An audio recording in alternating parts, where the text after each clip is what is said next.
Hi, Andrew. Hi, Andrew. Hey, Andrew. Hi, Andrew. I'm doing my best. I'm doing the best that I can right now. I have good days and I have not as good days. First couple weeks, it was all new and kind of surreal. And then when the governor announced we were going into an extended lockdown period, I was very sad. Sometimes, because of this quarantine, being with my roommates all the time kind of makes me a little crazy. But yeah, just tired of listening to the news, hearing the same thing over and over again. It was really hard, my break from my routine, because I'm a really routine-oriented person, and breaking from my routine was really hard. And so establishing those new routines was really important, and I'm working on that. We're getting there. The hardest part for me is I just don't get to see anybody my age.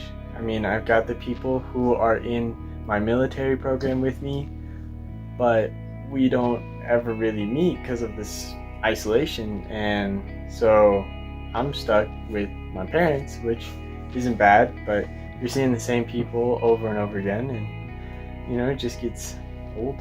My biggest fear is that it goes on too long because it's so isolating. So I can't watch the news too much. It just makes me crazy. So it's scary, but I'm doing okay. I try to keep busy and do stuff and walk and get my mind off of it. I'm currently working from home, so I don't have to go to work right now. I'm sending you this from my home office, where I do all of my Zoom calls. So school for me is very different. It's difficult though. We don't get prom. We don't get some of the really memorable things. Like we won't get a graduation as where it's supposed to be. Typically we have our graduation in May. Doing school from home is a lot harder because you have to keep yourself on track and make sure that you're staying on top of everything because you don't have actually physical process of going to class to keep you on track. But yeah, this hasn't been easy. I don't think it's been easy for anyone. Feels scary and hard. But I'm really grateful for the internet. I'm really grateful to have a job. I don't like working from the same place every day, and now that's my only option. And I'm getting better about it. I think I'm learning how to make the space a space I like being in. But I still wish I could go work at a coffee shop, that's for sure. Yeah, you realize how fragile our health is when you realize this could happen to anybody, any age.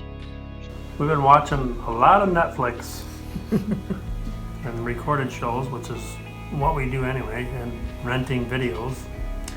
Or maybe start doing some more home renovations. I've been going on a lot of walks, more walks than I've ever gone on in my life. I think I walk a lot now. So I actually just set up a boxing gym in my basement, and I'm pretty excited to use it. I just finished setting it up yesterday. The thing I'm not going to take for granted after all is said and done is my husband John, because he's really kept me sane through all of this. He has to put up with all my cooking and baking and maybe eating some things that he's not really too fond of, but he's too nice to say anything. I hope that I continue to do more of these Zoom calls with long-distance friends and figuring out fun, creative ways to do like game nights, long distance, and stuff like that. Just looking forward to not being afraid to go out and see people, and look forward to having things on the calendar to do. I look forward to being able to reunite with friends and be able to get out of the house and do more things.